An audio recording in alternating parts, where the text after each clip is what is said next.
What's up, Clinton? What's going on this morning, gentlemen? How we feeling? Kind of a weird one.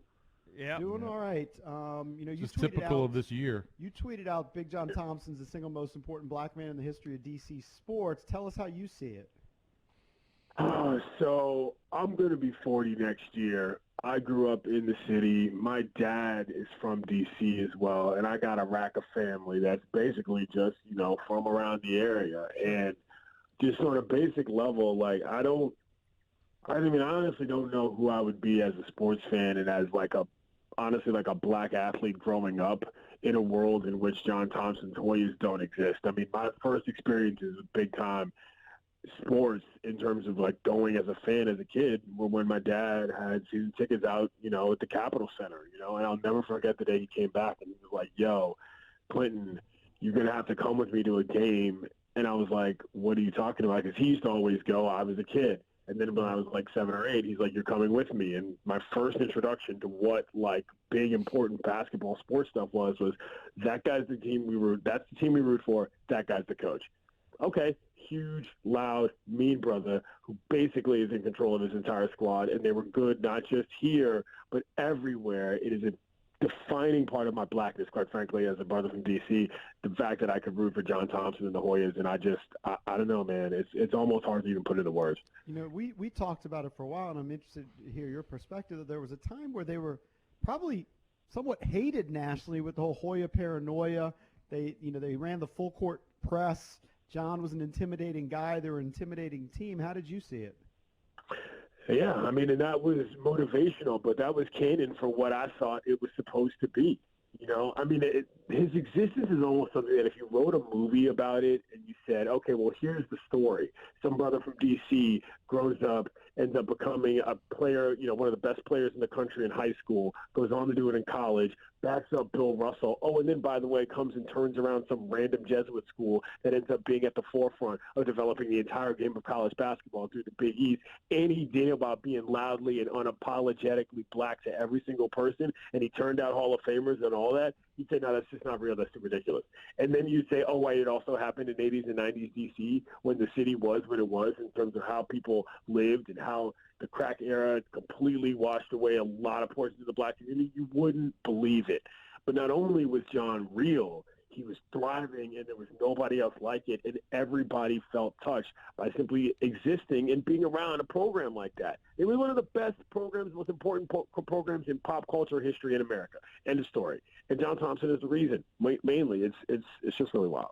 Yeah, there's no question. And so we're 10 years older than you are, Clinton, and we've basically lived here our whole lives also. And for us, Georgetown, and Jason was a little different because Jason went to Maryland games when he was younger. Mm-hmm. But I know for JP and I, that was our basketball team before we went to Maryland. I mean, we were huge Hoyas fans. I mean, all those guys, Sleepy Floyd, David Wingate, Eric Smith, Eric Floyd. I mean, all those guys. Those were our guys. All those guys. Yeah, and Horace Broadnecks. Yeah, I mean that was the iconic team before Gary sort of had his run at Maryland, and it wasn't just for. I mean, I think he crossed over, so he was like this powerful black figure.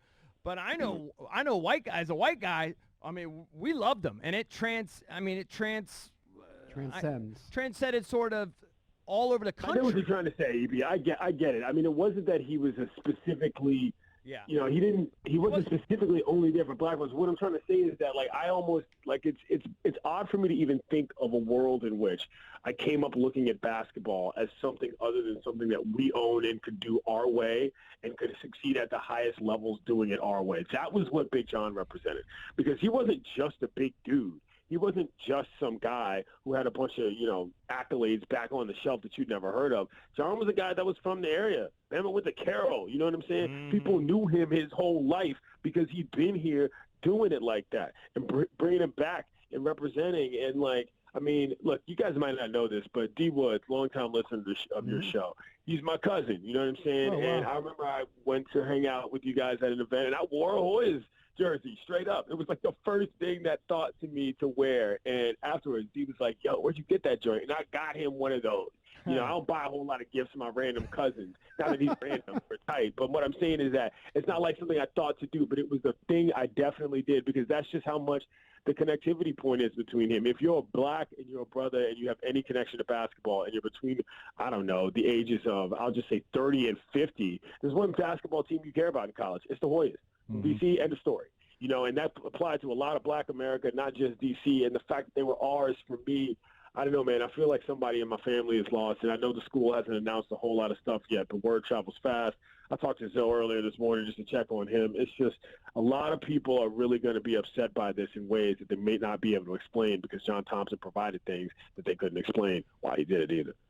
Yeah, well, we talked about some of the moments for us, too, and he was such a father figure to his guys, and they, stayed loyal to him to the end. The iconic moment when he hugged Fred Brown, in just a terrible moment there, but he gave him that support. The Iverson thing gave him a second chance. Otherwise, who knows what would happen there. And then the infamous story where he brought Rayful Edmond in and kind of put Rayful in his place.